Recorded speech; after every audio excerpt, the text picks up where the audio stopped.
విద్యార్థుల కోసం యువకుల కోసము చిత్తశుద్ధి ఉంది మాకు అని చెప్పి నిరూపించుకునే ప్రయత్నంలో భాగంగా కేటీఆర్ కొంతమంది ప్రెస్ మీట్లు పెట్టి మాట్లాడారు. వాళ్ళని నేను సూటిగా కొన్ని విషయాలు ప్రశ్నించదలుచుకున్నా.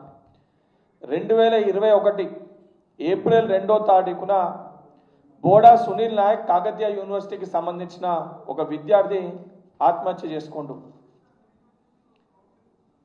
దానితో పాటు 2021 నేనైతే విద్యార్థి నాయకునిగా పేరు చెప్పుకొని నేను విద్యార్థి నాయకుడిని, విద్యార్థులు రావాలని చెప్పి మాట్లాడిన ఒక మాజీ విప్ మాజీ ఎమ్మెల్యే వల్క సుమన్ గారు మీ చెన్నూరు నియోజకవర్గంలో 2021 1 నవంబర్ రోజు ఆసంపల్లి మహేష్ ఎవరైతే బబ్బరచెల్క అనే మీ నియోజకవర్గంలో బబ్బరచెల్క అనే గ్రామంలో ఆసంపల్లి మహేష్ ఒక నిరుద్యోగి ఆత్మహత్య చేసుకుంటే ఆ రోజు నువ్వు ఈడబోయినావు. ఆ రోజు హుజరాబాద్ ఎన్నికలు ఉంటే హుజరాబాద్ ఎన్నికలు కమలాపూర్లో ఏదైతే ప్రచార కార్యక్రమంలో పాల్గొనడానికి నీకు సమయం ఉంది, కానీ నీ సొంత నియోజకవర్గంలో బబ్బర్చెల్క అనే గ్రామంలో ఆసంపల్లి మహేష్ చనిపోతే ఆ రోజు నువ్వు ఎక్కడ పోయినావు? ఆ రోజు కనీసం ఆ ఇన్సిడెంట్ గురించి మాట్లాడిన పరిస్థితి ఉందా? దానితో పాటు నిన్న మరొక శాసనసభ్యుడు తాడిశెట్టి తను అడిగింది కానీ బుర్రలో ఇంత కూడా గుజ్జు లేదు.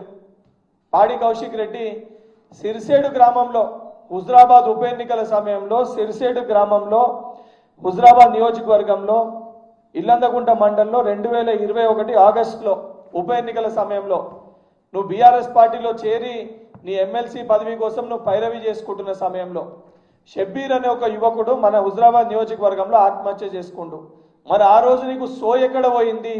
మరి ఆ రోజు ఎందుకు షబ్బీర్ ఇంటికి వెళ్ళి ఆ తల్లిదండ్రులని పరామర్శించే ప్రయత్నం చేయలేదని చెప్పి కౌశిక్ రెడ్డిని ప్రశ్నిస్తున్నా. మరి ఈరోజు నిరుద్యోగుల గురించి సభను ఏర్పాటు చేసి నాయకునిగా నేను సభ పెడుతున్నా, నిరుద్యోగులు అందరూ తరలి రావాలని మాట్లాడే రామారావు అలియాస్ కల్లకుంట తారక రామారావు అలియాస్ డ్రగ్స్ రావు కేటీఆర్ని అడుగుతున్న మచ్చర్పాయల్ వాన్, మరి నీ సిరిసిల్ల నియోజకవర్గంలో ఏదైతే సిరిసిల్ల నియోజకవర్గంలో దాదాపు 2 ఆత్మహత్యలు చేసుకున్నారు. ఒకటేమో నవీన్, సిరిసిల్ల పట్టణానికి సంబంధించి నవీన్ అనే ఒక యువకుడు ఏదైతే ఆత్మహత్య చేసుకుంటో, మరి నవీన్ చనిపోయినప్పుడు ఆ రోజు మంత్రిగా ఉన్నావు, మరి నవీన్ కుటుంబాన్ని ఎందుకు నువ్వు పరామర్శించే ప్రయత్నం చేయలేదు? నువ్వు ఆ రోజు మంత్రిగా షాడో ముఖ్యమంత్రిగా ఉన్నావు. 25 ఏళ్ళు ఉన్న ఒక పిల్లగాడు నవీన్ అని ఒక పిల్లగాడు ఆత్మహత్య చేసుకుంటే ఆ రోజు మరి ఎందుకు నువ్వు ఆ పిల్లగాని ఇంటికి వెళ్ళే ప్రయత్నం చేయలేదు? ఇలా చెప్పుకుంటూ పోతే ఏదైతే బోడా సునీల్ నాయక్ కాకతీయ యూనివర్సిటీ ఆత్మహత్య కానీ, పాక శ్రీకాంత్ ఆత్మహత్య కానీ, కేవలం 2021 ఒకటే సంవత్సరంలో 16 మంది విద్యార్థులు క్లియర్ కట్గా ప్రభుత్వ నిర్లక్ష్యం వలన ఆత్మహత్యలు చేసుకుంటున్నామని చెప్పి వీడియోలు పెట్టి మరీ ఆత్మహత్యలు చేసుకుంటారు.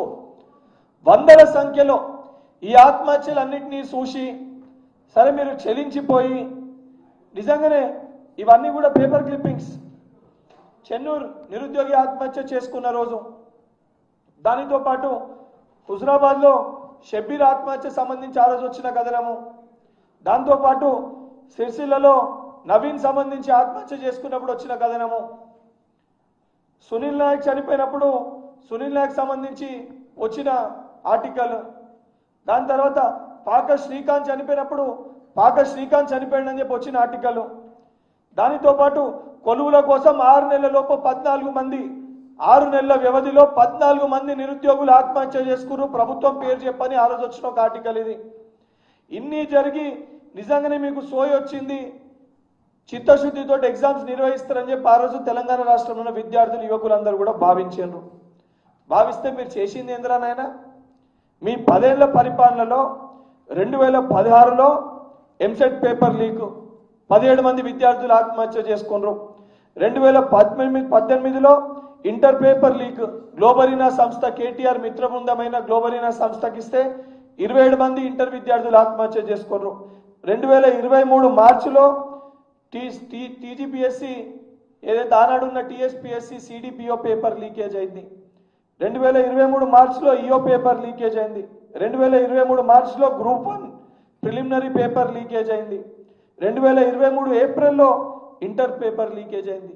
మీ 10 సంవత్సరాలలో 8 సార్లు 10th క్లాస్ ఎస్ఎస్సి ఎగ్జామినేషన్కి వెళ్ళి మొదలు పెడితే 10వ తరగతి ఎగ్జామినేషన్కి వెళ్ళి మొదలు పెడితే టీజీపీఎస్సీ వరకు 16 సార్లు వివిధ దశలో వివిధ జాగాలలో పేపర్ లీకులైనాయి.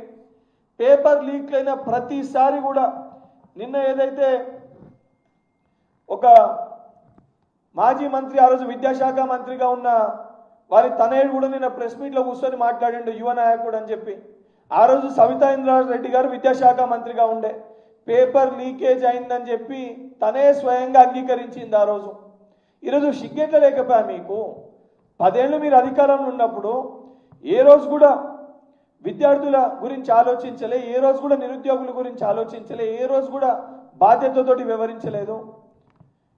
317 కానివ్వండి, జియో 46 కానివ్వండి, గురుకులలో రిలింక్విష్మెంట్ కానివ్వండి, ఎస్ఐపిసి కానిస్టేబుల్ సంబంధించి లాంగ్ జంప్ విషయం కానివ్వండి, ఇవన్నీ కూడా ఆ రోజు మీరు తీసుకొచ్చినాయి కదా, మీ తుక్లక ఆలోచనలతోటి తీసుకొచ్చిన విధానం వల్లే కదా ఈరోజు విద్యార్థులు ఇబ్బంది పడేది, ఈరోజు నిరుద్యోగులు ఇబ్బంది పడుతుంది.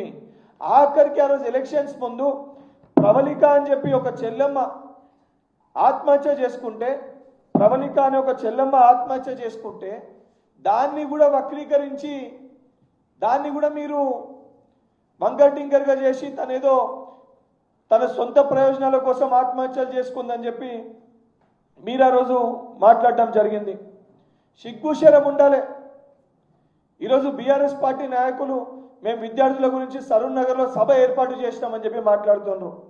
అరే బాబు, మీరు నిన్న మాట్లాడుతూ 2,30,000 ఉద్యోగాలు ఇచ్చినామని చెప్పి మీరు చెప్పారు. కల్వకుంట్ల తారక రామారావే అఫీషియల్గా శ్వేతపత్రం రిలీజ్ చేసిండు రీసెంట్గా. ఏమని? మా 10 ఏళ్ల పాలనలో 1,32,000 ఉద్యోగాలు ఇచ్చినాము, అందులో కూడా 6,258 ఉద్యోగాలు మేము ప్రక్రియ కంప్లీట్ చేయలేదంటే అంటే మీ 10 ఏళ్లలో మీరు ఇచ్చింది 1,00,000 చిల్లర ఉద్యోగాలు. 10 ఏళ్లలో ఒక్క గ్రూప్ 1 ఎగ్జామినేషన్ కండక్ట్ చేయలే. కండక్ట్ చేసే ప్రయత్నం చేస్తే దాన్ని కూడా అమ్ముకునే ప్రయత్నం చేశారు. అమ్ముకొని కనీసం టీజీపీఎస్సీ ప్రక్షాళన చేసి ఆ ఉన్న వాళ్ళని తొలగించకుండా దాన్ని మీ పిఏలు మీ దగ్గర ఉన్న వ్యక్తులతో అమ్ముకొని దాన్ని మీరు కాపాడే వాళ్ళందరినీ కూడా ప్రొటెక్ట్ చేసి తప్పు చేసిన వాళ్ళని కాపాడే ప్రయత్నం చేశారు. ఈరోజు బయటికి వచ్చి మేము విద్యార్థుల గురించి ఆలోచిస్తున్నాము, నిరుద్యోగుల గురించి ఆలోచిస్తున్నాము అని చెప్పి మాట్లాడుతున్నాము. ఉద్దేశపూర్వకంగా నేను రికార్డ్ చెప్తున్నా. ఇవాళ ఈరోజు కావాలని చెప్పని ధర్నా చేస్తే రైతులు వస్తలేరు, ప్రజల గురించి ఇష్యూస్ పైన మాట్లాడితే ప్రజలు వస్తలేదు, ఎవరిని రెచ్చగొట్టాలన్నా ఎవరు రెచ్చిపోవడం లేదు, అందరూ కూడా ఈ ప్రజాప్రభుత్వంలో సుఖ సంతోషాలతో ఉన్నారని చెప్పి తెలుసుకొని కావాలని ఉద్దేశపూర్వకంగా ఈరోజు నిరుద్యోగ సభ అని చెప్పి సరూర్ నగర్లో పెట్టి శాంతి భద్రతలకి భంగం కలిగించే విధంగా, శాంతి భద్రతలకి భంగం కలిగించి ప్రభుత్వ ఆస్తిని ధ్వంసం చేయనీకి ఒక కుట్ర Kalvakuntla Taraka Ramarao and company, KD and company నాయకత్వంలో ఈరోజు జరుగుతుంది. కావాలని చెప్పి దీన్ని చేసే ప్రయత్నం చేస్తున్నారు. నేను పోలీస్ అధికారులకు కూడా విజ్ఞప్తి చేస్తున్నా, వీళ్ళు కావాలని చెప్పి అక్కడ విద్యార్థులని పెద్ద ఎత్తున మోహరించి శాంతి భద్రతలకి భంగం కలిగించి లా అండ్ ఆర్డర్ దెబ్బతీయనీకి కేటీఆర్ ప్రయత్నిస్తున్నారు. తెలంగాణ రాష్ట్రంలో ఉన్న నిరుద్యోగ సోదరులు కూడా విజ్ఞప్తి చేస్తున్నా, వీళ్ళు కావాలని చెప్పి మిమ్మల్ని రెచ్చగొట్టి ఏదైతే ఆత్మహత్యలకి పాల్పడే విధంగా రెచ్చగొట్టే ప్రయత్నము కేటీఆర్ హరీష్ రావు చేయనీకి కుట్ర చేయనీకి ఈరోజు సభని ఏర్పాటు చేస్తుండ్రు. మళ్ళా తెలంగాణ ఉద్యమ సమయంలో ఏ రకంగా విద్యార్థులను రెచ్చగొట్టి బలి తీసుకొని వాళ్ళ యొక్క శవాల పైన రాజకీయం చేసిండ్రో ఈరోజు కూడా మరొకసారి దానికి బీఆర్ఎస్ పార్టీ ప్లాన్ చేస్తుంది. మీరు ఎవరు కూడా వాళ్ళ ఉచ్చులో పడకండి, ఈ కేటీఆర్ చెప్తున్న మాటల్ని నమ్మకండి. నిజంగా కేటీఆర్కి చిత్తశుద్ధి ఉంటే 10 ఏళ్ల వారి పరిపాలనలో ఎవరైతే చనిపోయిన విద్యార్థులు వాళ్ళ కుటుంబాలు, ఎవరైతే ఈరోజు పేపర్ లీక్ల వల్ల నష్టపోయిన వేలాది మంది విద్యార్థులకి, ఏదైతే ఇంటర్మీడియట్ విద్యార్థులు 10th క్లాస్ విద్యార్థులు ఎవరైతే ఆత్మహత్య చేసుకున్న వాళ్ళ కుటుంబాలన్నిటికీ కూడా కాళ్ళు మొక్కి బహిరంగ క్షమాపణ చెప్పాలి ముందు కేటీఆర్. ఈరోజు మేమేం చేసినామని చెప్పి నువ్వు మాట్లాడుతున్నాము. మా 2.5 ఏళ్ల పరిపాలనల గ్రూప్ 1 సంబంధించి 562 పోస్టులు కానీ, గ్రూప్ 2 782, గ్రూప్ 3 1370, గ్రూప్ 4 800